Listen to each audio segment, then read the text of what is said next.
کہانی کا عنوان شب غم، قسط نمبر 10۔ دے میں صاف کر دیتی ہوں، اس نے نظریں جھکائے ہی کہا تھا۔ خوف سے اس کا چہرہ اب سرخ ہو رہا تھا۔ بیٹھے یہاں پر۔ عمیر اس کے کانپتے ہاتھوں کو دیکھ چکا تھا، اور اتنا تو وہ بھی جان چکا تھا کہ یہ چائے بھی اسی وجہ سے گری تھی کہ وہ اپنے پہلے والے عمل کی وجہ سے شرمندہ تھی۔ کیا آپ مجھے بتائیں گی کہ ایسا کون سا گناہ کر دیا ہے آپ نے جو آپ نظریں ملانے سے یوں کترا رہی ہیں؟ وہ اس کو بغور دیکھتے ہوئے پوچھ رہا تھا، جبکہ اس کا چہرہ مزید جھک گیا تھا اور گردن میں درد ہو رہا تھا۔ اگر آپ کو یوں میرے پاس آنے پر شرمندگی ہے تو ہمیں سوچ لینا چاہیے اس رشتے کے متعلق۔ وہ طیش میں آ چکا تھا، جبکہ وہ حواس پاختگی سے اس کا عروج تک رہی تھی۔ مجھے آپ کے پاس آنے پر شرمندگی نہیں، ہمارا رشتہ جس نہج پر آپ لے گئے ہیں اس میں سب نارمل نہیں ہے۔ اسے خود نہ معلوم ہوا کہ اتنی ہمت کہاں سے آ گئی تھی، کہہ کر وہ خود بھی حیران ہو رہی تھی، جبکہ عمیر بھی ششتر سا اس کو دیکھ رہا تھا۔ یعنی یہ رشتہ وہ لے کر گیا تھا اس نہج پر؟ جو ہی آنکھیں ملی تو کومپل نے لمحے کی تاخیر کیے بغیر نظروں کا زاویہ بدل دیا تھا۔ جلدی میں وہ کچھ بھی بول لیتی تھی، مگر بعد میں شرمندگی کے جو اٹیک ہوا کرتے تھے وہ بھی برداشت سے باہر ہوا کرتے تھے۔ جو لمحہ جو وقت گزر جائے اس پر پچھتاتے نہیں، قبول کرتے ہیں، اور اگر قبول کرنے کی ہمت نہ ہو تو پھر خود پر قابو پانا سیکھیے، تاکہ نہ کچھ کہنے اور نہ کرنے کی وجہ سے شرمندگی ہو۔ عمیر کی یہ فلسفی اس کو سمجھ نہیں آئی، سو وہ سر جھٹک کر وہاں سے اٹھ کر چائے کا کپ لے کر وہاں سے ٹیرس پر آ گئی تھی۔ ٹیرس کی طرف جاتے ہوئے اسے کمرے کے صاف ہونے کا اندازہ ہو گیا تھا۔ تو کمرہ کیا عمیر نے صاف کیا؟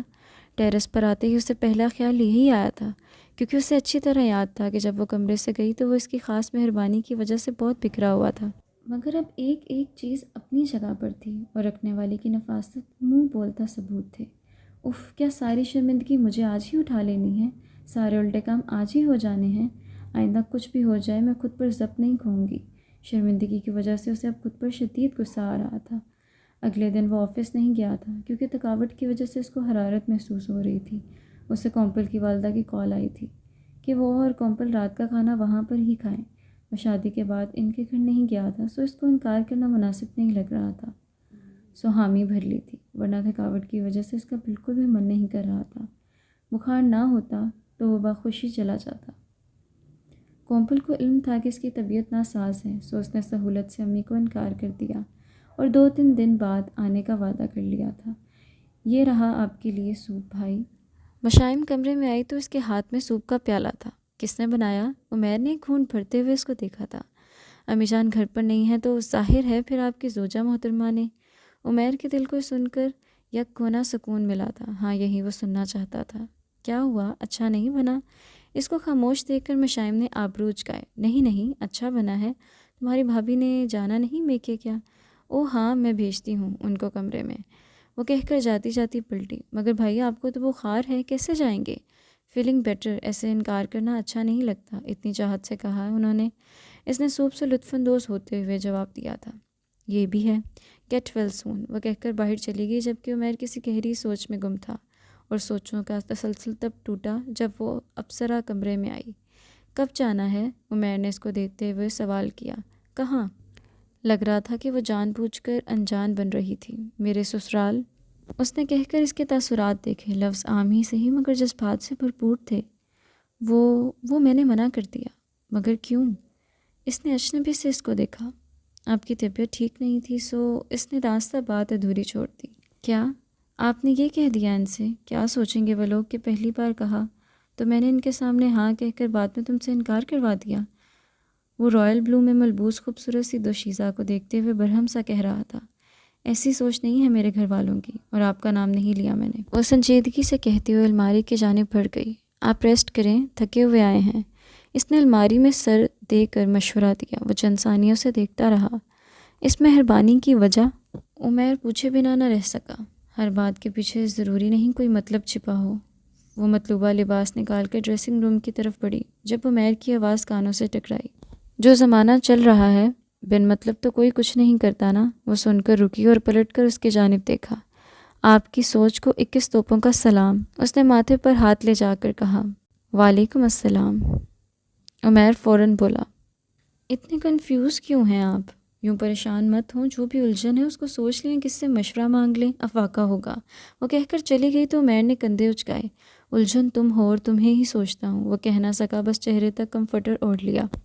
یوں 2 دن گزر گئے تھے، اب وہ بہتر تھا، سو آفس بھی گیا تھا۔ آج پھر ارمان یعنی کومپل کے بھائی کی کال آئی تھی تو اس نے فوراً حامی بھر لی۔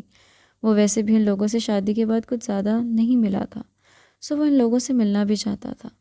گھر آ کر اس کے کہنے سے پہلے ہی جیسے امی نے کہا تو اسے معلوم ہو گیا کہ وہ پہلے جانتی تھی۔ اس نے تکلفاً وقت پوچھا تو انہوں نے یہی کہا کہ وقت سے پہلے چلے جانا۔ کومپل کافی خوش لگ رہی تھی۔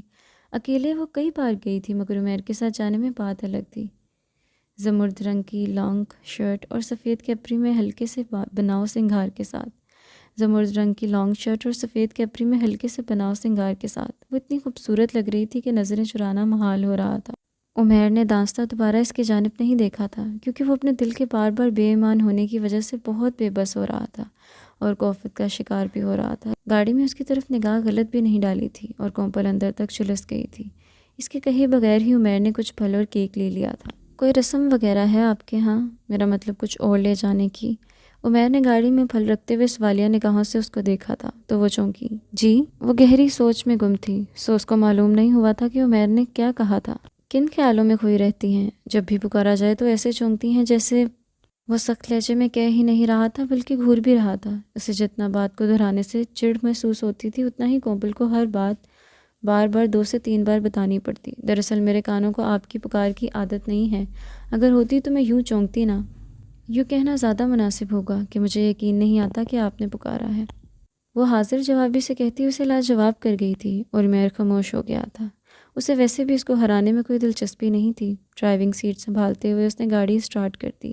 ان کے گھر دونوں کو ہاتھوں ہاتھ لیا گیا تھا۔ اتنی محبت چاہت اور مان دیا گیا تھا کہ عمیر نے تہیہ کر لیا تھا کہ جب بھی وقت ملا کرے گا وہ یہاں ضرور آیا کرے گا۔ وہ بھابھی کے ساتھ کچن میں آ گئی تھی۔ عمیر کے ساتھ آنے کی وجہ سے اس کی الگ ہی سپورٹ بن گئی تھی۔ کھانا کھانے اور چائے پینے کے بعد عمیر واپسی کے لیے پر تول رہا تھا اور اس کا بالکل بھی من نہیں کر رہا تھا۔ میں کیا آ کر ویسے بھی دل نہیں بھرتا۔ اتنی دیر میں صہیب کی کال آئی، وہ اس کو ملنے کو بلا رہا تھا۔ اس کی بھاری آواز نے عمیر کو پھر سے بے چین کر دیا تھا۔ میں چلتا ہوں، آپ کو انشاءاللہ صبح لینے آ جاؤں گا یا جب آپ کہیں۔ عمیر نے جاتے ہوئے اس کو دیکھا تھا تو اس نے سر ہلایا تھا۔ چھوڑ کر آؤ باہر۔ بھابھی نے اس کو ملامتی نظروں سے دیکھا تو اس نے سر پر ہاتھ مارا اور اس کے ساتھ چلنے لگی۔ اس کے ساتھ ہم قدم ہو کر جانے کون سی خوشی مل رہی تھی۔ عمیر گاڑی کے پاس جا کر رک گیا تھا جبکہ وہ قدموں کی جانب دیکھتی چل رہی تھی۔ جب 2 قدم چل کر ہی آگے گئی تو رک گئی کیونکہ عمیر ہم قدم نہیں ہو رہا تھا۔